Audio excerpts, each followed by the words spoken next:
Chapter का नाम लिखिए, चैप्टर का नाम लिखेंगे न्यूक्लियाई। चैप्टर का नाम लिखिए, नया चैप्टर, लास्ट चैप्टर न्यूक्लियाई। ये भी इजी चैप्टर, जैसे डुअल नेचर इजी था कि नहीं था, एटम भी इजी था। एटम तो आपने केमिस्ट्री में भी पढ़ा हुआ है, 10th में भी पढ़ा हुआ है। न्यूक्लियाई है, अब ये लास्ट चैप्टर है। मैंने सेमीकंडक्टर तो पढ़ाई दिया मैंने, तो न्यूक्लियाई लिखेंगे चैप्टर का नाम। आप देखिए, जो न्यूक्लियस होता है वो एटम के अंदर ही तो होता है, इसीलिए पहले हमने पूरे एटम के बारे में पढ़ा। एटम के अंदर इलेक्ट्रॉन रिवॉल्व करता है, तो उसकी रेडियस, उसकी एनर्जी, उसकी ऑर्बिट, उसकी फ्रीक्वेंसी, ये सब हमने पढ़ा हुआ पिछले चैप्टर में। अब उसी एटम के अंदर रदरफोर्ड ने खोज किया, एक्सपेरिमेंट, डिस्कवरी किस चीज की? रदरफोर्ड का एक्सपेरिमेंट क्या बताएगा? न्यूक्लियस बताएगा। अब उसी न्यूक्लियस के बारे में हम लोग पढ़ेंगे। न्यूक्लियस के अंदर जो भी कुछ होगा सब कुछ हम लोग इस चैप्टर में पढ़ेंगे। तो ये भी बहुत बड़ा चैप्टर नहीं है, इसमें पहले एक आधा चैप्टर था रेडियो एक्टिविटी, वो भी हट गया, वो भी नहीं है। तो बहुत छोटा चैप्टर है, 3 दिन का हमारा टारगेट है ना। तो न्यूक्लियस होता क्या है भाई, सबसे पहले ये हम लोग समझेंगे। न्यूक्लियस जो होता है एटम का सेंट्रल कोर होता है, यानी बिल्कुल सेंटर का पार्ट, जहां पर एटम का टोटल पॉजिटिव चार्ज और एटम का टोटल मास डिस्ट्रीब्यूटेड रहता है, उसी पार्ट को हम लोग क्या बोलते हैं? न्यूक्लियस। जैसे ये मान लीजिए आपका पूरा क्या है, ये क्या है? एटम है, इसमें इलेक्ट्रॉन रिवॉल्व कर रहा है। तो इसमें इस एटम का जो टोटल मास है, जो पूरा का पूरा मास है या पूरा का पूरा जो चार्ज है, जहां पर डिस्ट्रीब्यूटेड होगा सेंटर में, इसी सेंटर वाले पार्ट को हम लोग क्या बोलते हैं? न्यूक्लियस। और इसके चारों तरफ इलेक्ट्रॉन क्या करता है? किसी ऑर्बिट में रिवॉल्व करता है। इस पार्ट को हम लोग क्या बोलेंगे? न्यूक्लियस। न्यूक्लियस कैसे डिफाइंड हुआ? यानी एटम का वो पार्ट जहां पर मैक्सिमम मास, यानी टोटल मास जहां पर डिस्ट्रीब्यूटेड है और उसका पॉजिटिव चार्ज जहां पर डिस्ट्रीब्यूटेड है। इस न्यूक्लियस के बाहर कहीं पे पॉजिटिव चार्ज नहीं है। इस न्यूक्लियस के बाहर मास है लेकिन बहुत कम। इलेक्ट्रॉन का भी मास होता है, लेकिन इस न्यूक्लियस के मास के कंपैरिजन में इलेक्ट्रॉन का मास बहुत कम होता है। तो इसलिए हम इसके मास को क्या करते हैं? इग्नोर कर देते हैं, निग्लेक्ट कर देते हैं, है ना। जिसकी वैल्यू नहीं होती उसको इग्नोर कर दिया जाता है ना। जो वजन रहता है, जिसके पास वैल्यू रहती है, उसको हम लोग जो है कि इज्जत देते हैं, इंपॉर्टेंस देते हैं, है ना। तो इलेक्ट्रॉन का क्या है? इलेक्ट्रॉन का क्या है? इलेक्ट्रॉन का मास बहुत कम है, बेचारा गरीब है ना। तो हम लोग क्या बोलेंगे कि पूरा का पूरा मास कहां पर है? न्यूक्लियस। तो इसी के मास को हम लोग एटॉमिक मास भी कंसीडर करते हैं। अगर एटम का मास पूछेगा तो एटम में तो न्यूक्लियस का भी मास होगा, इलेक्ट्रॉन का भी मास होगा, लेकिन इलेक्ट्रॉन का मास इतना कम होता है कि उसको हम लोग इग्नोर कर देंगे। जो न्यूक्लियस का मास होगा उसी को हम मान लेंगे कि एटम का मास। न्यूक्लियस की डिफिनीशन समझ में आई? क्लियर है? इसकी डिस्कवरी किसने की थी? रदरफोर्ड। अल्फा रे स्कैटरिंग एक्सपेरिमेंट से, है ना। अल्फा रे स्कैटरिंग एक्सपेरिमेंट से इन्होंने क्या किया था? इसकी डिस्कवरी है, यानी जो सेंट्रल कोर होगा, सेंट्रल कोर ऑफ एटम, उसी को हम लोग क्या बोलते हैं? और इसकी डिस्कवरी किसने किया था? रदरफोर्ड। कौन से एक्सपेरिमेंट से? रदरफोर्ड अल्फा रे स्कैटरिंग एक्सपेरिमेंट। बोलो भाई, बात समझ में आ रही है ना? समझ में आई बात? इसके अंदर जो न्यूक्लियस है उसके अंदर 2 पार्टिकल, एक होता है प्रोटॉन और एक होता है न्यूट्रॉन। यानी कि न्यूक्लियस के अंदर जो न्यूक्लियस होगा उसके अंदर 2 पार्टिकल होते हैं, एक होता है प्रोटॉन और एक होता है न्यूट्रॉन। बोलो मेरे भाई, बात समझ में आई? प्रोटॉन प्लस न्यूट्रॉन से मिलकर ये न्यूक्लियस बना होता है, इसमें सिर्फ प्रोटॉन नहीं है। समझ में आ रही बात? इसको जो हम लोग रिप्रेजेंट करते हैं ना, हम पहले उस एटम का या उस एलिमेंट का नाम लिखेंगे। X मतलब उसका नाम जो भी होगा, एल्युमिनियम होगा तो Al, कार्बन होगा तो C, क्लोरीन होगा तो Cl, xenon होगा तो Xc, जो भी लिखना होगा, लेड होगा तो Pd, जो भी होगा। अब इसके नीचे यहां पर हम लोग लिखते हैं एटॉमिक नंबर, है ना, और इसके ऊपर चाहे यहां भी लिख सकते हैं, यहां भी लिख सकते हैं मास नंबर, जिसको हम लोग A से, मास नंबर को हम लोग कैपिटल A से और एटॉमिक नंबर को कैपिटल Z। ये उसका रिप्रेजेंटेशन, ये उस न्यूक्लियाई का नाम है। जो Z होगा, Z को हम लोग बोलते हैं एटॉमिक नंबर। बहुत इंपॉर्टेंट बात, एटॉमिक नंबर होता क्या है? एटॉमिक नंबर जो होता है किसी भी एलिमेंट का, किसी भी न्यूक्लियाई का या किसी भी एटम का, हम बोल सकते हैं किसी भी एटम का जो एटॉमिक नंबर होगा वो होता है नंबर ऑफ प्रोटॉन। उस न्यूक्लियस के अंदर कितने प्रोटॉन है वही उसका एटॉमिक नंबर होगा, यानी ये किसके इक्वल होगा? Number of proton. उसके अंदर कितने प्रोटॉन्स है वही एटॉमिक नंबर होगा, वही Z। अरे बोलो भाई, बात समझ आई? और जो A होता है, A को हम लोग बोलते हैं मास नंबर। ध्यान से समझेंगे, कोई लिखने की जरूरत नहीं है। A क्या है आपका? मास नंबर, है ना। मास नंबर क्या होता है? मास नंबर जो होगा वो number of proton plus number of neutron, दोनों का सम होता है। क्योंकि जो इस न्यूक्लियस का चार्ज होगा, जो न्यूक्लियस का चार्ज होगा वो सिर्फ प्रोटॉन की वजह से होता है, क्योंकि न्यूट्रॉन जो होता है वो अनचार्ज पार्टिकल, उसके कोई चार्ज नहीं होता, है ना।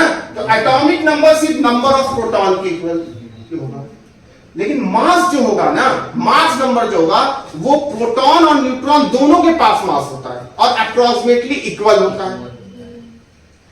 तो इसलिए जो मास नंबर होता है वो number of proton plus number of neutron, दोनों के सम के इक्वल होता है। तो मास नंबर हम लोग लिखेंगे number of proton plus number of neutron. बोलो मेरे भाई, समझ में आ गई बात? मास नंबर क्या होगा?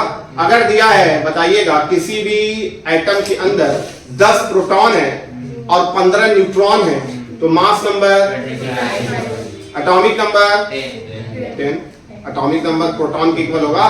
समझ में आ गई बात कैसे निकालना है? और नंबर ऑफ न्यूट्रॉन कितना होगा? 50 होगा। अगर आपसे पूछा जाए कोई एक न्यूक्लियस दिया हुआ है ना, कोई एक न्यूक्लियस दिया हुआ है मेरे भाई, उसका एटॉमिक नंबर मान लीजिए 12 दिया हुआ है, मास नंबर मान लीजिए इसका आपको दिया हुआ है 26 दिया हुआ है मेरे भाई, है ना। ये एटॉमिक नंबर है, ये मास नंबर है। अरे बोलो भाई, नंबर ऑफ प्रोटॉन कितने इसमें? 12 है। और नंबर ऑफ न्यूट्रॉन कितनी? 14। यानी यहां से आपको ये समझ में आना चाहिए कि जो नंबर ऑफ न्यूट्रॉन जो A माइनस Z, यानी मास नंबर में से एटॉमिक नंबर को माइनस करेंगे तो क्या आएगा? इसको बोलते हैं नंबर ऑफ न्यूट्रॉन्स। ये नंबर ऑफ न्यूट्रॉन्स को बताएगा, A माइनस Z, यानी मास नंबर में से एटॉमिक नंबर को माइनस करेंगे तो नंबर ऑफ न्यूट्रॉन। अरे इतनी बात समझ में आ गई? चार्ज कितना होता है प्रोटॉन पे? प्रोटॉन का चार्ज कितना होता है बताइए? प्रोटॉन का चार्ज ऑन प्रोटॉन,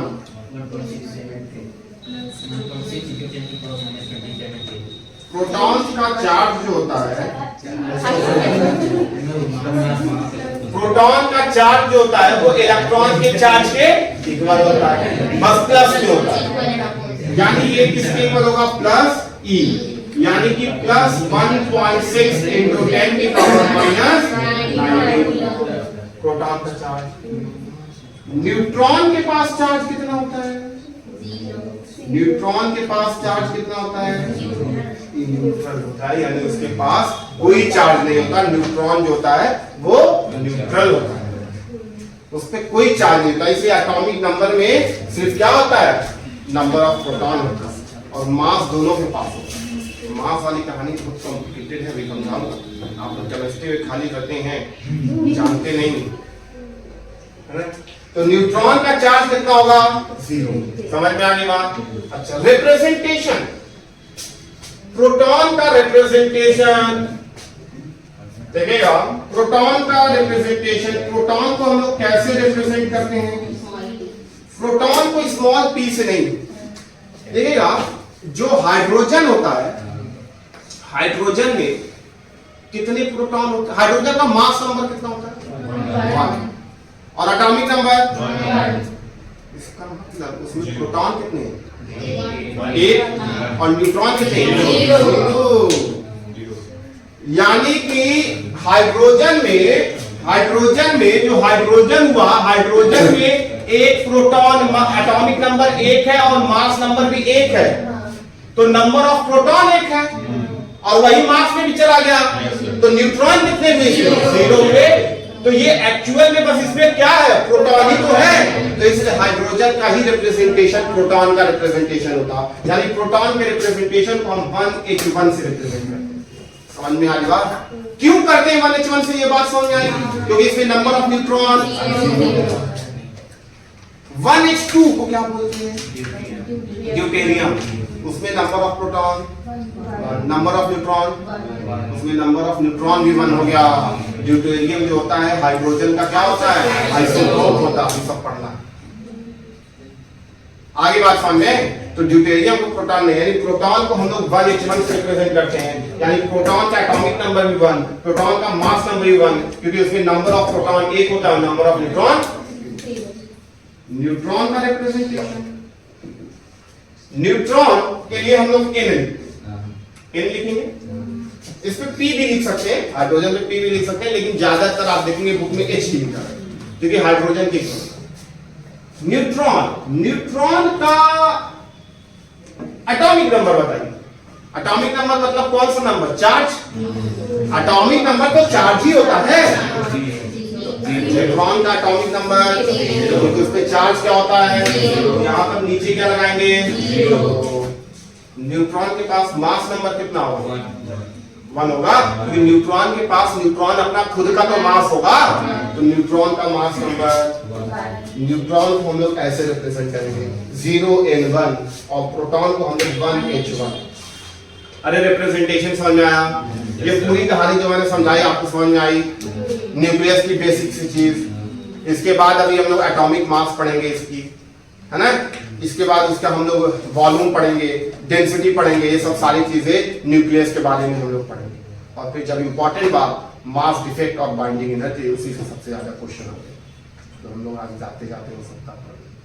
ठीक, बाकी चीजें कल पढ़ेंगे बाइंडिंग एनर्जी का। समझ आए नहीं? एक ना ये आया, ये न्यूक्लियस के बारे में पहले कभी पढ़ा है कि नहीं?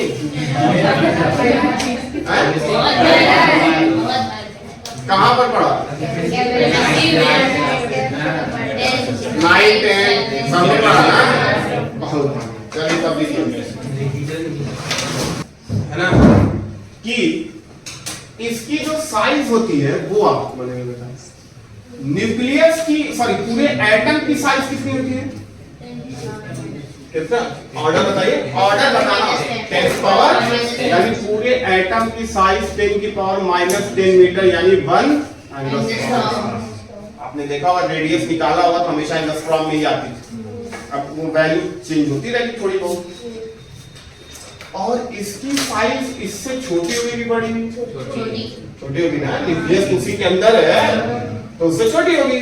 तो इसकी जो साइज होगी वो होती है 10 की पावर -15 मीटर। 15 मीटर को क्या बोलते हैं? Fermi metre. समझ में आ रही बात? यानी न्यूक्लियस एटम से बहुत ही छोटा, बहुत छोटा है ना, 10,000 से भी ज्यादा, मतलब 10 टाइम्स छोटा है ना। यानी कि पूरा स्पेस क्या है इसका? खाली है ना, बहुत छोटा। समझ में आएगा? अगले पॉइंट में लिखेंगे।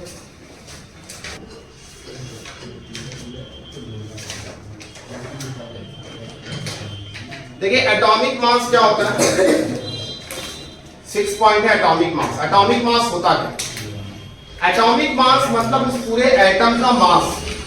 अब उस एटम के अंदर क्या क्या होते हैं, कितने कौन कौन से पार्टिकल होते हैं एटम के अंदर? Electron, proton, neutron. लेकिन इलेक्ट्रॉन का मास इतना कम होता है कि हम उसको इग्नोर कर देते हैं, तो एटॉमिक मास जो होता है वो न्यूक्लियस के मास के इक्वल होता है। समझ में आ रही बात? एटॉमिक मास को हम लोग न्यूक्लियस के मास के इक्वल मानेंगे, और न्यूक्लियस का मास जब कैलकुलेट करना होगा तो किसका किसका मास आपको बताना होगा? प्रोटॉन का मास और न्यूट्रॉन का मास। समझ में आई बात एटॉमिक मास का? तो ये सब पढ़ा होगा आपने केमिस्ट्री में, है ना, कि एटॉमिक मास क्या होता है। अब ये एटॉमिक मास एक्चुअल में कैसे कैलकुलेट किया जाता है, इसकी यूनिट क्या होती है? अब मास है तो एसआई यूनिट क्या होगी? केजी। आई बात समझ में? मास है तो कोई भी सब्सटेंस रहे, एटम ही क्यों ना है, न्यूक्लियस क्यों नहीं है, प्रोटॉन ही क्यों ना हो, सबकी जो यूनिट होगी मास की कितनी में होगी? केजी में होगी। सीजीएस यूनिट क्या होगी? ग्राम।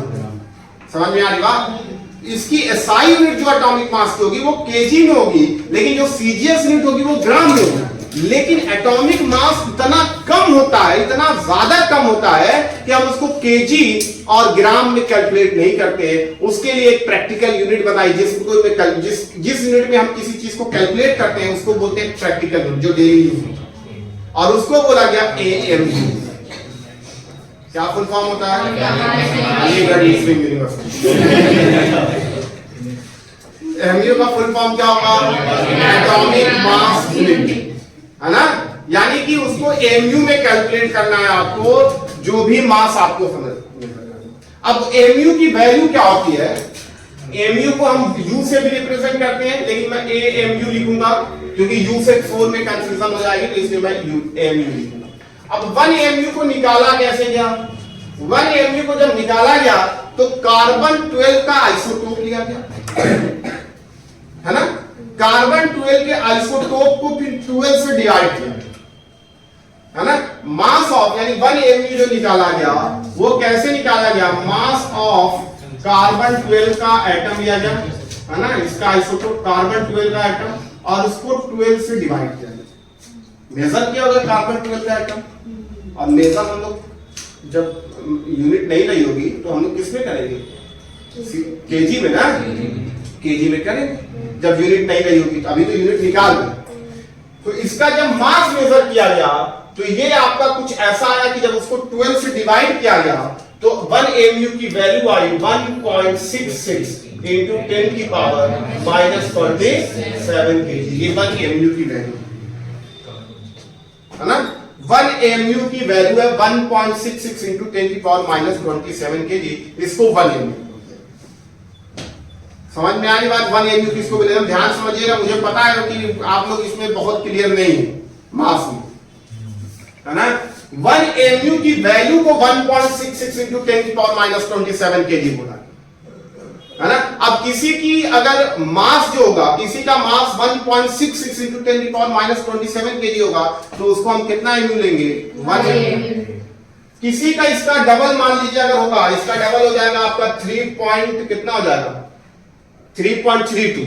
मान लीजिए 3.32 इंटू 10 की पावर -27 केजी, तो उसका कितना एमयू होगा? 2 एमयू। समझ में आई बात? यानी जो भी मास हमको मेजर करना है वो एमयू में मेजर करना है, और 1 एमयू की वैल्यू कितनी है? 1.66 इंटू 10 की पावर -27। समझ में आ गई बात? क्लियर इतना है? अब प्रोटॉन का मास कितना होता है? हमको तो पढ़ना न्यूक्लियस, तो पहले प्रोटॉन का मास निकालेंगे। क्यों न्यूक्लियस का मास निकालने के लिए क्यों एटॉमिक मास निकालना है? तो मैंने बताया एटॉमिक मास जो होगा न्यूक्लियस के मास का होगा, क्योंकि इलेक्ट्रॉन का मास हम इग्नोर करेंगे, और न्यूक्लियस का मास निकालना है तो क्यों मैं मास ऑफ प्रोटॉन बताने जा रहा हूं? क्योंकि न्यूक्लियस के अंदर जो मास होगा वो प्रोटॉन और न्यूट्रॉन का ही तो मास होगा। तो पहले हम लोग मास ऑफ प्रोटॉन देखेंगे। प्रोटॉन का जो मास मेजर किया गया वो आया 1.673 ऐसे करके आया इंटू 10 की पावर -27 इंटू 10 की पावर -27 के दिया। 1.67 अप्रॉक्स 1 एमयू के इक्वल है। अप्रॉक्स, एग्जैक्ट नहीं आया, अप्रॉक्स है। 1.672672, लेकिन हम लोग को याद कितना रहता है 1.0027 आ जाएगा। ये 26 है, 1.6726, और हम लोग जो याद करते 1.67 याद करते हैं, जो उतनी ज्यादा हमको कैलकुलेशन के लिए अभी लेकिन इस चैप्टर में लास्ट में एक जगह ध्यान देना पड़ेगा, ये लास्ट तक भी ध्यान देना, लेकिन आपको याद करने की जरूरत नहीं, वो क्वेश्चन में देगा, है ना। आपको याद 1.67 रहना चाहिए, लेकिन वो क्वेश्चन में देगा। अभी बाइंडिंग एनर्जी जब निकालेंगे तो उसमें थोड़े से भी मास से भी फर्क पड़ेगा, तो वो आपको निकालना है।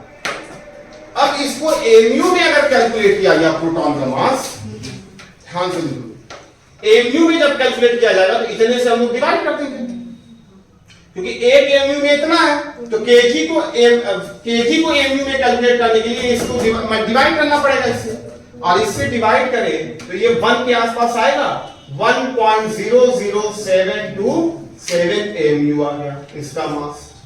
प्रोटॉन का मास कितना है 1.00727 एमयू है। आगे बात समझिए। अब इसको हम लोग अगर अब कैलकुलेशन के लिए हम लोग क्या करते हैं, 0.00727 को क्या करते हैं, इग्नोर कर देते हैं, तो अप्रॉक्स हम लोग इसका मास कितना ले लेते हैं 1 एमयू, यानी प्रोटॉन के मास को हम लोग क्या ले लेते हैं 1 एमयू लेते हैं, लेकिन एक्चुअल 1 एमयू होता नहीं है, उससे थोड़ा सा ज्यादा होगा। आप देख लीजिए यहाँ पर जितना भी मास रखा है, देखिए 1.008 लिखा हुआ वही है ना। यहाँ पर देखिए 6 लिथियम का 6 होना चाहिए, 6 नहीं 6.9, थोड़ा सा ज्यादा है। यहाँ पर देखिए ये कैल्शियम का 20 का डबल करेंगे 40.078, यहाँ पर देखिए 21 है 44.95, डबल से ज्यादा है, एटॉमिक नंबर से ज्यादा हो रहा है। समझ में आ रहा है क्यों ज्यादा हो रहा है, बोलो भाई। क्योंकि यहाँ पर जो एटॉमिक मास है वो थोड़ा सा ज्यादा आ रहा है 1 से, लेकिन हम कैलकुलेशन के लिए 1 एमयू लेते हैं, है ना। तो प्रोटॉन का मास जो होगा वो हम लोग अप्रॉक्स कितना करेंगे 1 एमयू, कैलकुलेशन के लिए हम लोग क्या ले लेंगे उसका मास 1 एमयू। समझ में आ रही बात। न्यूट्रॉन का मास निकाला गया मेरे भाई, मास ऑफ न्यूट्रॉन, न्यूट्रॉन का मास निकाला गया तो यह 1.6749, भैया बताइए भाई सही है 1.6749 है। अब इसको भी न्यूट्रॉन के भी मास को एमयू में कैलकुलेट किया गया, तो उससे डिवाइड किया गया, तो ये आया आपका 1.00 कितना 8 बस 866 एमयू, ये भी 1 से थोड़ा सा ज्यादा। तो इसको भी अप्रॉक्स कितना ले लिया गया 1 एमयू ले लिया कैलकुलेशन, यानी प्रोटॉन के मास को भी कैलकुलेशन के लिए 1 लिया गया और न्यूट्रॉन के भी मास को कैलकुलेशन के लिए 1। समझ में आ रही बात। अप्रॉक्स कैलकुलेशन हम कितना लिए 1। समझ में आ रही बात। तो एक प्रोटॉन होगा तो उसका मास कितना होगा 1। जिस भी एटम के अंदर एक प्रोटॉन होगा तो उसका मास कितना होगा 1। जिस भी अगर मतलब सिर्फ प्रोटॉन होगा तब, है ना। अगर किसी भी एटम के अंदर एक प्रोटॉन और एक न्यूट्रॉन दोनों है तब कितना होगा 2 एमयू। समझ में आ रही बात। अच्छा, इलेक्ट्रॉन का मास कैलकुलेट किया गया, मास ऑफ इलेक्ट्रॉन, इलेक्ट्रॉन का मास कैलकुलेट किया गया, तो इलेक्ट्रॉन का मास कितना आ गया, इलेक्ट्रॉन का मास कितना होता है 9.1 इंटू 10 की पावर 31 और इसको एमयू में कैलकुलेट किया गया, तो देखिए 10 की पावर 4 कर 10 की पावर माइनस, तो ये आपका आ जाएगा 0.00055, ठीक। तो ये अप्रॉक्स हम इसको 0 ले लेते हैं, यानी ये बहुत कम है। तो अगर एटॉमिक मास कैलकुलेट किया जाएगा, एटॉमिक मास को कैलकुलेट किया जाएगा मेरे भाई, एटॉमिक मास अगर हम लोग कैलकुलेट करें, है ना, तो सबको क्या mass of proton plus mass of neutron plus mass of electron add करेंगे,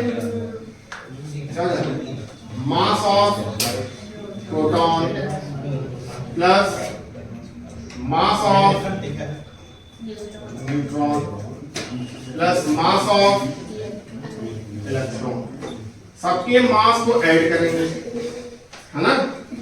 प्रोटॉन का मास जो आया है 1.0072 एम या 1.00866 एम, ये आपका आएगा 0.0055। ऐड करके बताइए तीनों कितना आ गया। एटॉमिक मास जो होगा, है ना, तीनों,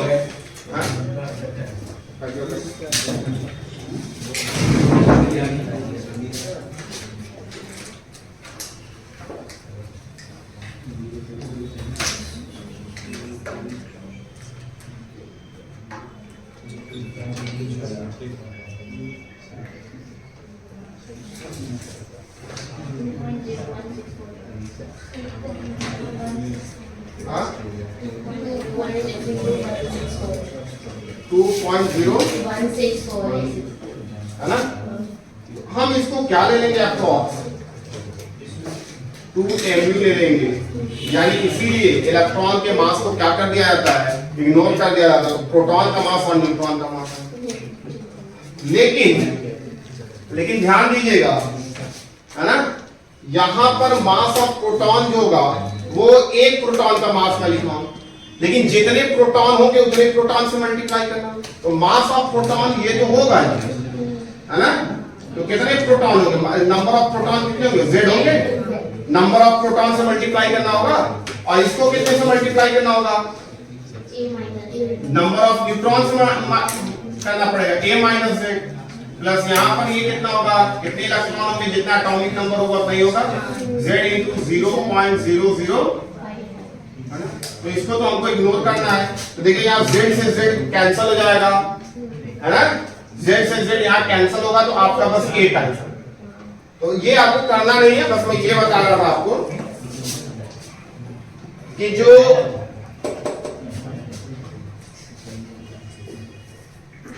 एटॉमिक मास है वो हम लोग इलेक्ट्रॉन के मास को क्या करेंगे, ऐड नहीं करेंगे, है ना। एटॉमिक मास में हम लोग इलेक्ट्रॉन के मास को ऐड नहीं करेंगे। तो मास ऑफ प्रोटॉन की जगह हम लोग क्या लिखेंगे, z into mass of proton, total mass of proton, यानी z उसका कितने नंबर ऑफ प्रोटॉन है, अगर 4 है तो 4 से मल्टीप्लाई करेंगे एक मास ऑफ प्रोटॉन, और इसमें क्या करेंगे, मास ऑफ, यानी कि मास ऑफ प्रोटॉन और मास ऑफ न्यूट्रॉन दोनों सेम होते हैं, 1 mu के इक्वल होते हैं, 1 mu के इक्वल होते हैं। तो यहां से अगर मैं सॉल्व करूं तो कितना रहेगा, z plus a minus z into mass of proton, दोनों की वैल्यू 1 mu होती है। तो यहां से क्यों mass of proton is equal to mass of neutron किसके इक्वल होता है, 1 mu के इक्वल होगा दोनों। तो z से z कैंसिल हो जाएगा, कितना होगा, mass number into mass of proton, है ना। और मास ऑफ प्रोटॉन होता कितना है, 1 mu होता है, तो 1 mu, तो जितना मास नंबर होगा उतना ही mu हो जाएगा अप्रॉक्स। लेकिन जितना मास नंबर होगा उससे थोड़ा सा ज्यादा होगा एक्चुअल में, लेकिन अप्रॉक्सीमेशन में क्या बोलेंगे, जितना मास नंबर होगा उतना ही हम बोलेंगे इतना mu। आ रही बात समझ में। जैसे इधर देखेंगे, इधर बहुत सारे दिए, जैसे मान लीजिए इसमें मास नंबर अगर यहां पर दिया हुआ है, मास नंबर दिया नहीं है, बस एटॉमिक नंबर दिया हुआ है, नंबर ऑफ 85.468 दिया हुआ है, मान लीजिए रूबिडियम का। तो ये जो दिया होगा मास नंबर इसका 85 होगा और इससे थोड़ा सा ज्यादा होगा, तो हम अप्रॉक्स इसका 85 लेंगे। आ रही बात समझ में। यानी कि आपको जो मास बताना है, एटॉमिक मास बताना है, वो किसका, न्यूक्लियस का मास बताना है। और न्यूक्लियस में क्या होता है, प्रोटॉन और न्यूट्रॉन। तो number of proton plus number of neutron क्या होता है, मास नंबर होता है। तो मास नंबर को बस हम क्या कर लेंगे, a में लेंगे। तो अगर किसी का मास नंबर 40 है तो उसका एटॉमिक मास 40 mu आएगा अप्रॉक्स, 40 से थोड़ा सा ज्यादा आएगा एक्चुअल में, है ना, लेकिन अप्रॉक्स 40 mu आएगा। केजी में करना होगा तो 1 mu की वैल्यू कितनी होती है, 1.66, इसमें क्या कर देंगे हम लोग, मल्टीप्लाई कर देंगे तो केजी में आएगा। समझ में आया एटॉमिक मास, समझ में आया सबको एटॉमिक मास क्या होता है। एटॉमिक मास, किसी भी एटम का मास अगर आपको कैलकुलेट करना है तो इलेक्ट्रॉन का मास नहीं ऐड करेंगे, बहुत कम होता है। प्रोटॉन और न्यूट्रॉन का मास ऐड करके हमने निकाला, तो ये आपका 1 टाइम्स आ गया, मास नंबर की इक्वल है, और आगे 1 mu कर, ठीक। अरे बोलो भाई, समझ में आ गया। तो एटॉमिक मास जो होगा, किसी भी एटम का मास जो होगा क्या होगा, mass number into mass of the proton, या मास ऑफ द प्रोटॉन लिखिए, या उसकी जगह हम अप्रॉक्स कैलकुलेशन करेंगे तो 1, मतलब ये एग्जैक्ट होगा, ये वाला calculation a into mass of proton लिखेंगे तो एग्जैक्ट मास है, लेकिन अगर मास ऑफ प्रोटॉन की जगह 1 mu लिख लेंगे तो ये अप्रॉक्सीमेट कैलकुलेशन है। समझ में आ रही बात, दोनों में डिफरेंस समझिएगा। अगर मास ऑफ प्रोटॉन एक्चुअल वाला रखेंगे 1.00727 रखेंगे, है ना, तब तो एग्जैक्ट मास आ जाएगा एटॉमिक मास। क्लियर? कितने पॉइंट हो गए थे? 7th वाला लिखेंगे volume of nucleus, volume of nucleus, volume of nucleus. Atomic mass सबको समझ में आया क्या होगा, जितना मास नंबर होगा उतना ही mu से मल्टीप्लाई ना, वो अभी मैंने आपको प्रूव कर दिया। 7th वाला पॉइंट वॉल्यूम ऑफ न्यूक्लियस, है ना, न्यूक्लियस का क्या वॉल्यूम होगा। अच्छा, शेप ऑफ न्यूक्लियस का शेप क्या होता है, शेप ऑफ न्यूक्लियस क्या होगा, कैसा होता है, स्फेरिकल होता है। तो वॉल्यूम का फॉर्मूला 4/3 पाई r क्यूब होगा। अरे वॉल्यूम है ना, तो क्या लिखा, वॉल्यूम ऑफ न्यूक्लियस लिखा जा, volume of the size of nucleus, volume of nucleus बटा size of nucleus, size of nucleus, है ना। 7th का टॉपिक है साइज ऑफ न्यूक्लियस, है ना, साइज ऑफ न्यूक्लियस, न्यूक्लियस का साइज है। ठीक, शेप जो होता है वो कैसा होता है, स्फेरिकल। तो वॉल्यूम का फॉर्मूला क्या होगा, ये देखा गया वॉल्यूम ऑफ न्यूक्लियस, ये पाया गया is directly proportional to, is directly proportional to mass number of nucleus. Nucleus के मास नंबर के डायरेक्टली प्रोपोर्शनल, बहुत इंपॉर्टेंट बात, यानी कि अगर उसके वॉल्यूम को देखना होगा तो उसके मास नंबर के डायरेक्टली प्रोपोर्शनल। जितना ज्यादा मास नंबर ज्यादा है तो मतलब क्या ज्यादा, मास नंबर ज्यादा तो नंबर ऑफ प्रोटॉन और न्यूट्रॉन, उसको बोलते हैं नंबर ऑफ न्यूक्लियॉन्स, है ना। यहां पर मैं लिख सकता हूं directly proportional to the nucleons of nucleus, number of nucleons of nucleus, ये भी बोल सकते हैं। मास नंबर को हम लोग बोलते हैं नंबर ऑफ न्यूक्लियॉन्स। न्यूक्लियॉन्स का मतलब होता है प्रोटॉन प्लस न्यूट्रॉन, दोनों के सम को हम बोलते हैं न्यूक्लियॉन्स। प्रोटॉन को भी न्यूक्लियॉन्स बोलते हैं और न्यूट्रॉन को भी न्यूक्लियॉन्स बोलते हैं। जो न्यूक्लियस के अंदर होता है उसको बोलते हैं न्यूक्लियॉन्स। तो जितना ज्यादा मास नंबर मतलब न्यूक्लियॉन्स ज्यादा, मतलब प्रोटॉन और न्यूट्रॉन ज्यादा, तो प्रोटॉन न्यूट्रॉन ज्यादा होंगे तो उसका वॉल्यूम भी तो बढ़ेगा। तो यही पाया गया, यानी वॉल्यूम जो होगा वो मास नंबर के क्या हुआ, डायरेक्टली।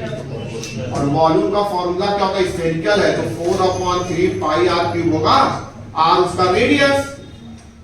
बोलो भाई, ये r 4/3 पाई उधर, अगर हमारे यहाँ कांस्टेंट ऑफ प्रोपोर्शनलिटी, या ऐसे कर लीजिए r क्यूब जो आ जाएगा, यहां से आप r क्यूब जो होगा 1 के डायरेक्टली प्रोपोर्शनल होगा, क्योंकि ये तो कांस्टेंट है 4/3 पाई। तो यहां से r जो आ जाएगा वो क्या होगा, मास नंबर की क्यूब रूट के डायरेक्टली प्रोपोर्शनल होगा। बोलो मेरे भाई, है ना। तो यहां से कांस्टेंट ऑफ प्रोपोर्शनलिटी हटेगी तो एक कांस्टेंट आएगा r0, है ना। इसकी वैल्यू आपको दी है, r = r0 a की पावर 1/3 क्यूब रूट। ये आ गया साइज ऑफ द न्यूक्लियस का फॉर्मूला, यानी कि मास नंबर के क्यूब रूट के डायरेक्टली प्रोपोर्शनल, यानी जो साइज ऑफ द न्यूक्लियस आएगा वो मास नंबर के क्यूब रूट के डायरेक्टली प्रोपोर्शनल। समझ में आ गई बात। यहां पर r क्या है, r को क्या बोलेंगे, साइज ऑफ न्यूक्लियस या रेडियस ऑफ न्यूक्लियस, न्यूक्लियस का रेडियस। a क्या है, मास नंबर, और मास नंबर को क्या बोलते हैं, बोलो भाई, नंबर ऑफ न्यूक्लियॉन्स, यानी प्रोटॉन और न्यूट्रॉन का। r0 क्या है, r0 एक कांस्टेंट जिसकी वैल्यू 1.2 फर्मी मीटर है। r0 एक कांस्टेंट है 1.2 फर्मी मीटर, ये कांस्टेंट आर नॉट एक कांस्टेंट है जिसकी वैल्यू 1.2 फर्मी मीटर, ये आपको दी है। तो यहां साइज ऑफ द न्यूक्लियस निकल जाएगा। बोलो भाई, बिल्कुल इजी है। इसका शेप जो होगा वो स्फेरिकल होगा, इसीलिए जो इसका वॉल्यूम होगा वो ए के डायरेक्टली प्रोपोर्शनल है, तो वॉल्यूम का ये फॉर्म, लेकिन आर की वैल्यू मास नंबर के क्यूब रूट के डायरेक्टली होगा। तो यहां से एक कांस्टेंट ऑफ प्रोपोर्शनलिटी हटा, तो यहां कांस्टेंट आया आर नॉट, तो आर का फॉर्मूला बना आर नॉट ए की पावर 1/3। समझ में आ गई बात? नोट कर लीजिए size of nuclear density, nucleus की डेंसिटी या न्यूक्लियर डेंसिटी, डेंसिटी आपको निकालना है, न्यूक्लियर डेंसिटी।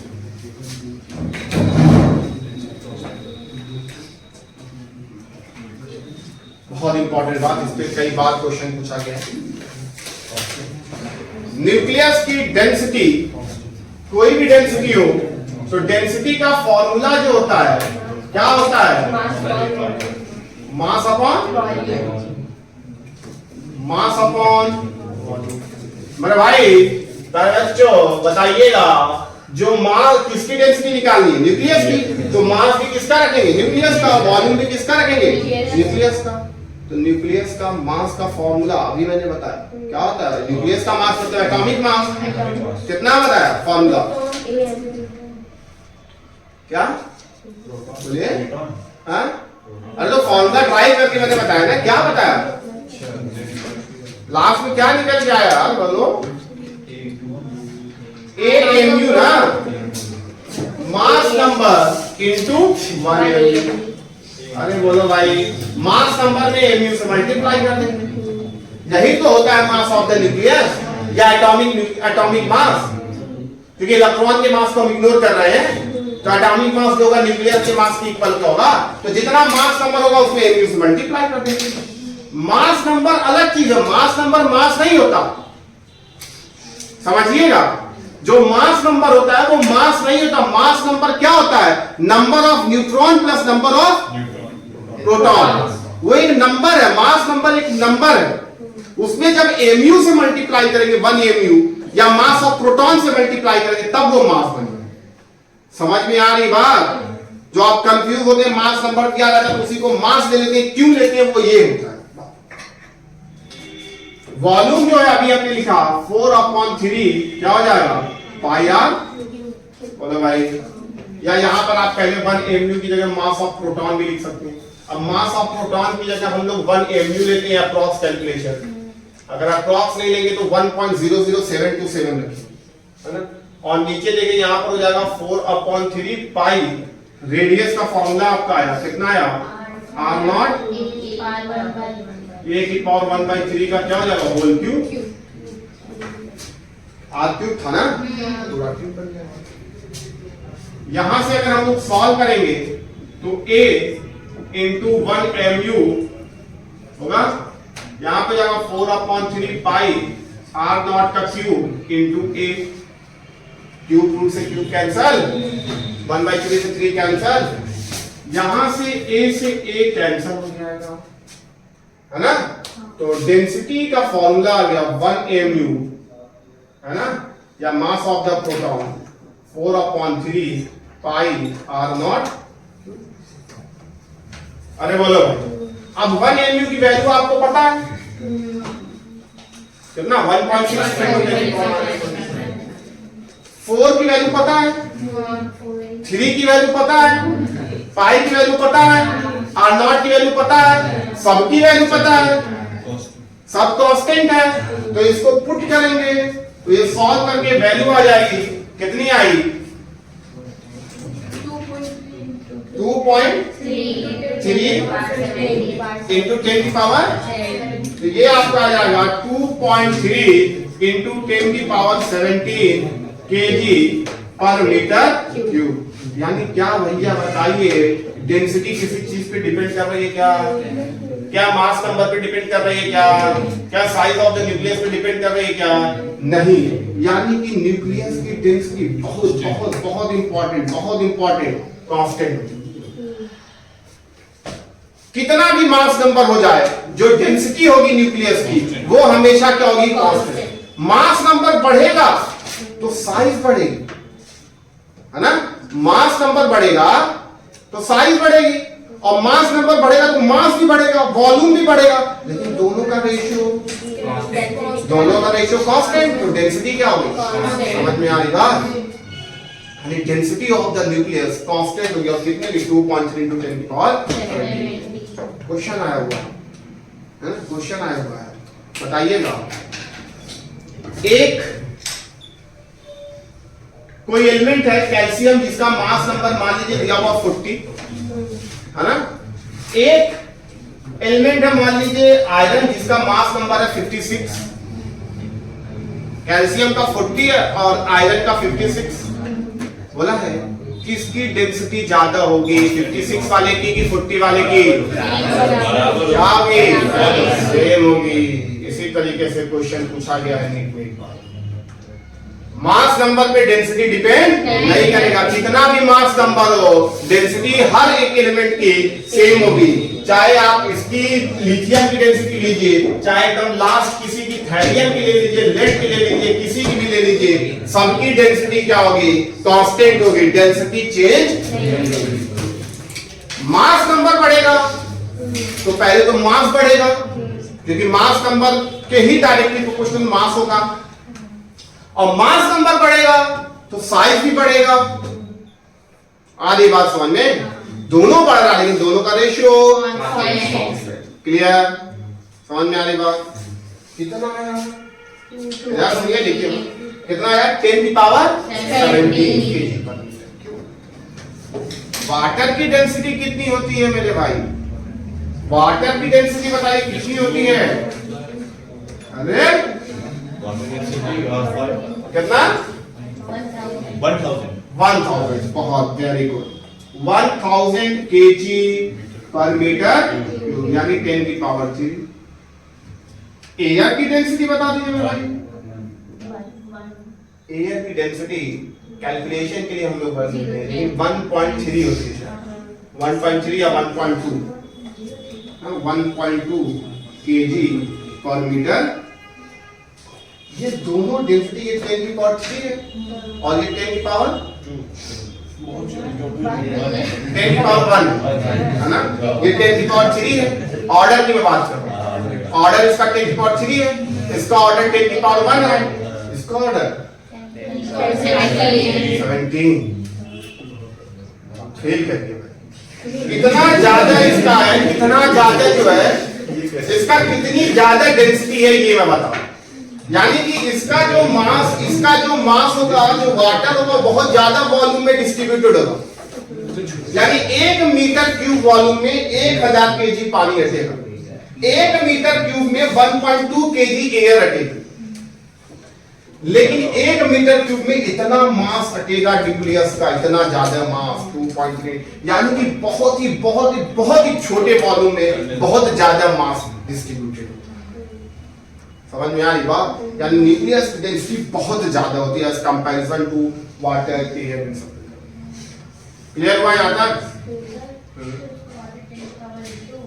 इसका हाँ, इसका 10 की पावर, इसमें किसी से मल्टीप्लाई नहीं तो 10 की पावर 0। तो लिख लीजिए मार्क पूरा। अब हेडिंग लिखेंगे टाइप ऑफ न्यूक्लियर। हेडिंग लिखिए type of nuclear, type of nuclear.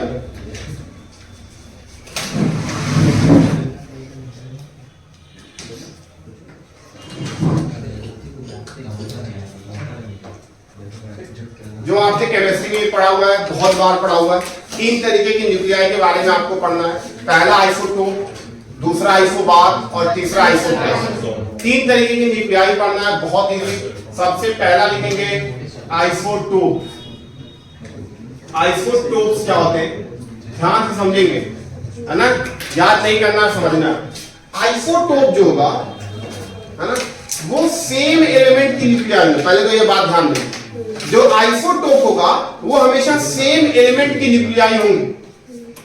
जैसे अगर कार्बन की तो कार्बन का ही हो, हाइड्रोजन का तो हाइड्रोजन का, एलिमेंट चेंज नहीं होंगे, यानी आइसोटोप्स जो होंगे वो same nuclei of the same element in which क्या सेम होगा, एटॉमिक नंबर सेम होगा और मास नंबर डिफरेंट होगा।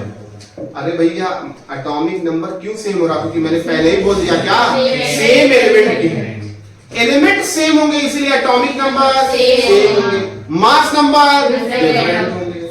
मास नंबर अलग अलग है, एटॉमिक नंबर सेम है, यानी नंबर ऑफ प्रोटॉन क्या है, number of proton atomic number के इक्वल होता है, यानी आइसोटोप में Z जो है वो क्या है, सेम है।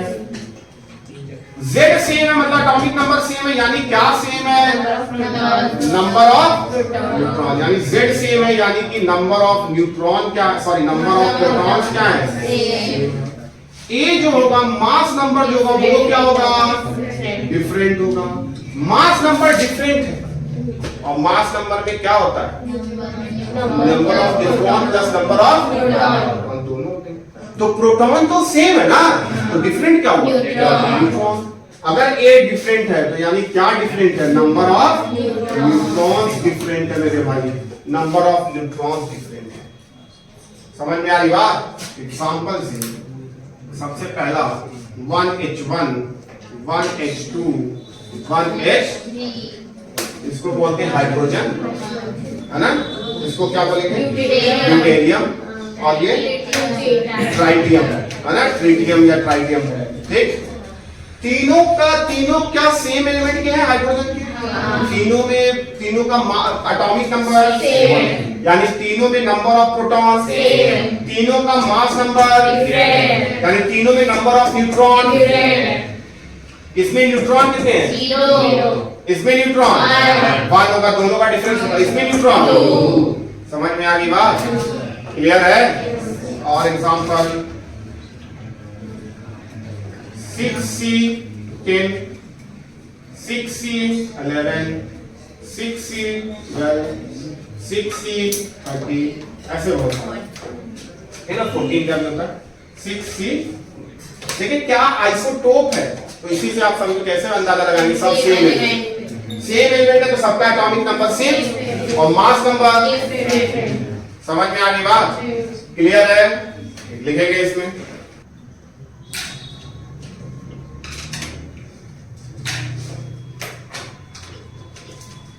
हो गया, दूसरा लिखेंगे आइसोबार, दूसरा लिखेंगे आइसोबार का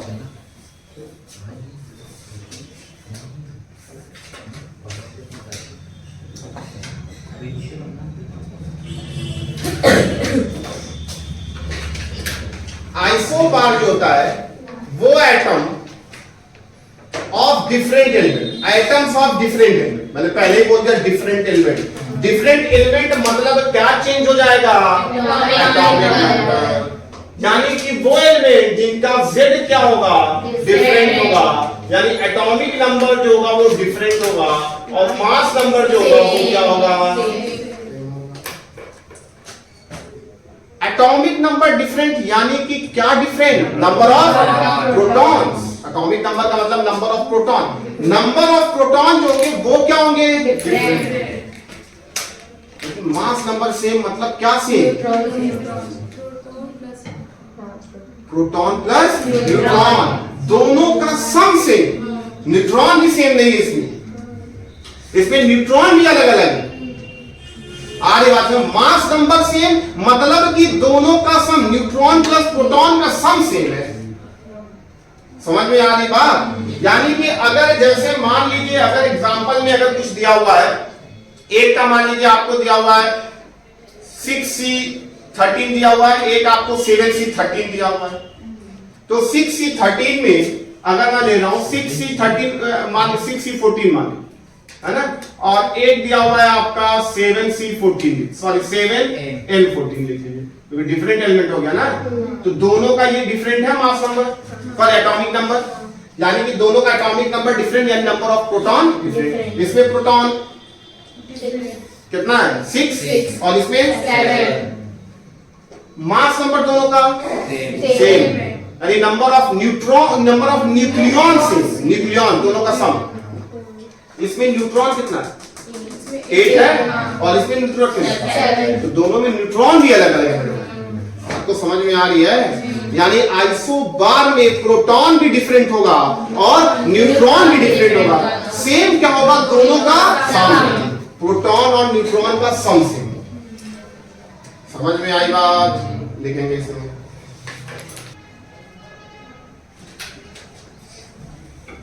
एग्जाम्पल में भी लिख लेंगे। 10 किसका होता है? नियॉन का होता है ना? और सोडियम का कितना होता है? ये दोनों क्या है? आइसो बास हुए है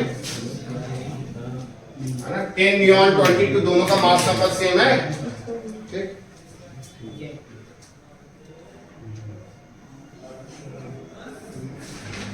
तो और एग्जांपल लिखेंगे। 20 कैल्शियम का 44 होता है ना? आर्गन का भी एक होता है 44। ये भी क्या है? आइसोबार। ये दोनों आइसोबार है। क्या दोनों डिफरेंट एलिमेंट हैं? ये दोनों क्या है? Different element. क्लियर? जल्दी लिखिए। और लास्ट वाला लिखिए आइसोटोन।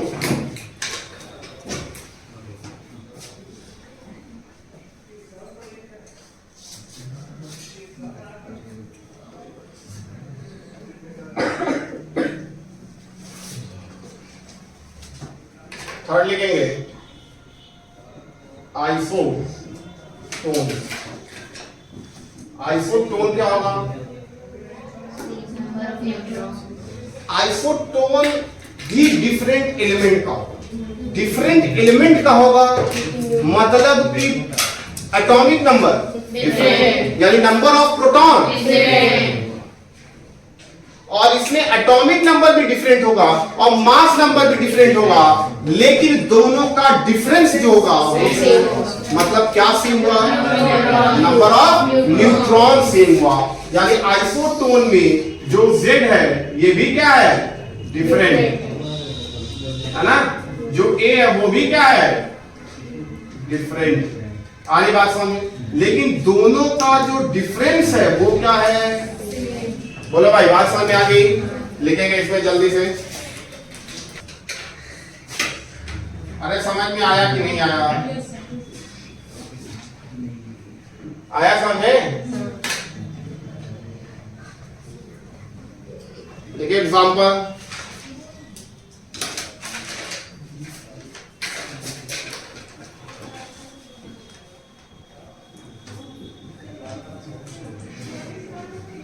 बताइएगा इन दोनों में क्या एटॉमिक नंबर सेम है? डिफरेंट। मास नंबर डिफरेंट है, लेकिन दोनों का डिफरेंस सेम। कितना है? यहाँ पर 20 है और यहाँ भी कितना है? 20 है। दोनों का डिफरेंस क्या है? वो सेम है, यानी नंबर ऑफ न्यूट्रॉन्स। आइसोटोन में दोनों का डिफरेंस सेम होगा। एग्जांपल लीजिए जल्दी से।